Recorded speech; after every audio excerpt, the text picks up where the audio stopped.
Online teacher po ako, tinuturuan ko po ay Japanese, Korean, Chinese po.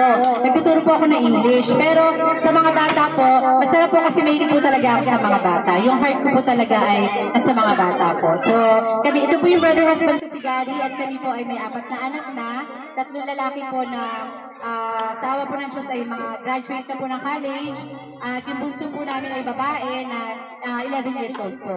So, nakakatawa po na makilala kayo at hoping na mas magkakilalanan po tayo ng lubos at wag po sana kayong mahiya na mag-open sa bawat isa sa amin kasi willing din po kami mag-reach out para po sa inyo. Lahat po tayo magtutulungan para po sa glory ng ating Panginoon. Amen.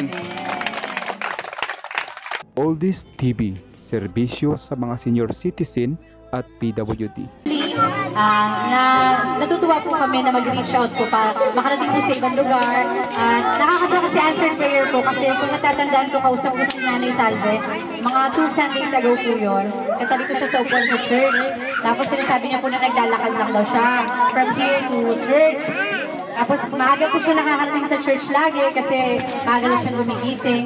Sabi ko sa Abia, bundok daw po yung nilalakad niya. Sabi ko sa kanya, nakakatuwa naman po na nakaka-encourage po kayo yung the way na nagpupuri kayo sa Panginoon. Kahit na mahirap, ginagawa niyo po sa edad niyo yan, nandiyan pa rin yung talaga po yung desire niya na papurihan ng Panginoon, nakaka-encourage po. Tapos, sabi ko po sa kanya, sana po Nay, makarating po ako sa inyo. Tapos, after 2 weeks po, biglang answered prayer. Yes!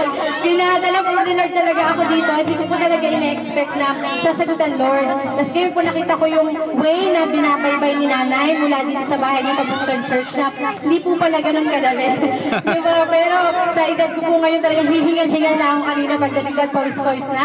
Pero kay Nanay, pagpunta niya po sa church, fresh pa din po siya. Yun, at talagang makikita mo, mararamdaman mo po sa heart niya na talagang yung excited po talaga siya pumunta sa church, sumamba, at same thing din po yung nararamdaman ni Nanay dito. So, praying po na hindi lamang po ito yung makasama ko, na magkakasama tayo. Praying na mag-extend at dumami pa po tayo dito. At in Jesus' name, by faith po, matatayo po sa pamagitan at sa tulong ni Lord. Ang ating church po na makapagiging comfortable po ang bawat isa sa pag-upo. May bubong po tayo. At ang mga bata po na nakilala ko ngayon, 31 po kami kanina. Nakakatuwa po, iba-iba po age sila. Pero by the grace of God, tinulungan po ako kung paano ko po tulungan yung mga bata ito. Kasi teacher po talaga ako. Before nag-handle na rin po ako ng preschool kids, mga bata po. Pero sa work po, tinuturuan ko po talaga matatanda. Online teacher po ako, tinuturuan ko po ay Japanese, Korean, Chinese po.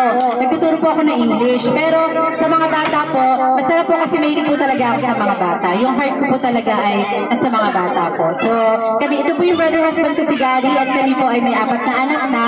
3 lalaki po na sa awa po ng Diyos ay mga graduate na po ng college. At yung bunso po namin ay babae na 11 years old po. So, nakakatawa po na makilala kayo at hoping na mas magkakilalanan po tayo ng lubos.